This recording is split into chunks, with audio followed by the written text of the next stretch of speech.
So I wanted to do a quick video to give you... Dude, are you serious? These spam calls are getting ridiculous. So I wanted to do a quick video and give you guys some tips to help answer some questions that I get all the time in regards to stropping. Now all of these tips sort of run together, but we're going to separate them for organization's sake and for the better YouTube title. So without further ado, here's 3 tips for better stropping. Tip number 1, don't strop too much. If you find yourself coming off the stone and are doing hundreds of passes on the strop and nothing much has changed, you need to go back to the stone. With a proper strop and correct compound, you should be able to refine the edge up to that stropping grit with around 10 passes per side, or so. Maybe even less with a quality diamond strop, which I'll talk more about in a minute. If the edge isn't feeling more refined after a handful of passes, it's likely you need to spend more time minimizing the burr on the stone. My favorite way to do this is with super light alternating passes on your final stone, before moving on to the strop. If the edge doesn't feel sharp before stropping, it won't feel sharp after. Tip number 2, don't round over the edge. Edge round over is a very real concern when stropping on leather. It happens when too much pressure is applied when stropping and the leather folds up over the fine apex, causing it to round over slightly, as demonstrated by my super fine artwork. Even on the densest, hardest leather, edge rounding can still occur if too much pressure is applied. Now, even with a rounded over apex, the knife will still feel sharp. It may still cut paper just fine, but it won't have that bite or hair-whittling edge so many of us are chasing. So rather than pushing the knife into the strop, use very light pressure and let the cutting compound of your choice do the work. The leather is just there to hold the compound in place. And speaking of compound, tip number 3, use the correct stropping compound. Now let's talk real quickly about the different types of compound. The most common are broken into 2 categories, chromium oxide compound and diamond compound. Chromium oxide is a naturally occurring mineral and can be bought in a powdered form or more commonly in a wax suspended bar. The bar is then rubbed onto a substrate like leather, which holds it in place and can be used as a polish or a stropping compound. The pluses of chromium oxide is that it's cheap, and that's about all the pluses. The downsides of chromium oxide are many. It typically breaks down very fast. After only a few passes on a strop, it will start to break down into smaller and smaller pieces, making it more and more ineffective, causing the need to reapply almost every time you use your strop. This can cause a quick buildup of an ineffective wax goop on the surface of the strop, making it feel gummy and again, causing it to be much less effective. And speaking of particles, chromium oxide grit ranges are typically stated as being in the 1 to 3 micron range. This is very optimistic in my experience. With an educated guess, I would say that it's more likely in the 1 to 8 micron range with some very coarse particles, maybe up to 30 micron, also thrown in there for good measure. This is based on comparing the surface finishes to an accurately graded diamond compound. The problems with chromium oxide are even worse with high hardness, high carbide steels like S110V. If you grew up in the 40s and the words high carbon still have that marketing ring to it, then chromium oxide is still probably for you.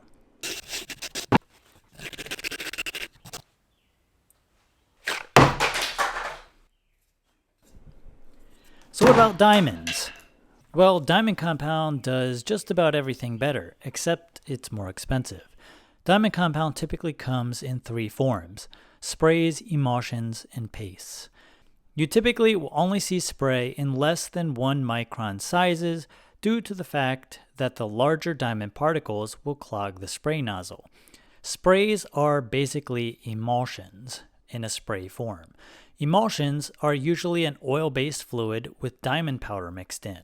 You would then apply some drops to your strop, apply it evenly to the entire surface, let it dry, and then strop away. Pastes are the same concept, usually an oil-based paste with diamond powder of the specific grit mixed in. Add a small amount to the surface, spread it around, let it dry, and you're good to go. The pluses of diamond are that it doesn't break down like chromium oxide. The grit sizes remain consistent over unlimited stroppings. and a single application will last a very long time. I've personally had strops go over a year with moderate use before loading is a problem and reapplication is necessary. Now, speaking of grit sizes, a quality diamond compound is typically plus or minus 1 micron from the stated grit. So a 3 micron paste will have grit ranges from 2 to 4 microns in size. The biggest downside of diamond compounds is that the quality is a real concern.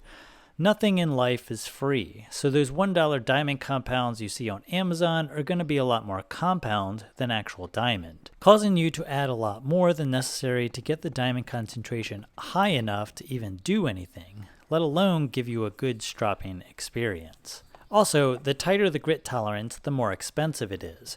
Cheaper diamond compounds will have a much higher grit range.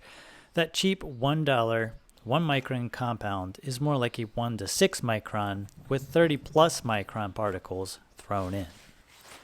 So what does all this talk about compound have to do with stropping? Well, maybe you're doing everything right. Deburring, correct angles, pressure, good leather, but adding a crappy green chromium oxide compound or a $1 Amazon special diamond compound and expecting hair whittling results and not getting them. Ah! Bonus tip. When you're stropping, it's important to strop in the same direction as the scratch pattern from your sharpening stone. So, if you sharpen from heel to tip on the stone, you need to be stropping from tip to heel on the strop. This keeps the scratch pattern aligned and is especially important for coarse grit sharpening. Do not go heel to tip on the strop as you will be stropping across the scratch pattern.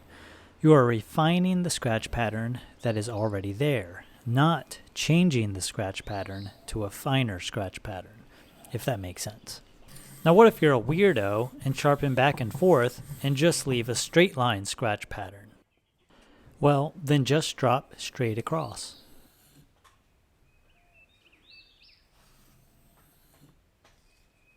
And hopefully you can see the difference here between following a straight scratch pattern and a curved scratch pattern.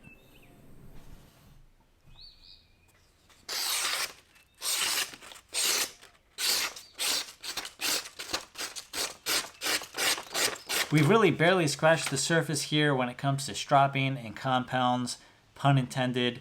And yeah, we could get into this and talk about it all day long in a whole series of videos. But for now, we'll just leave it at that. If you have any questions, ask me in the comments and I will try my best to answer them.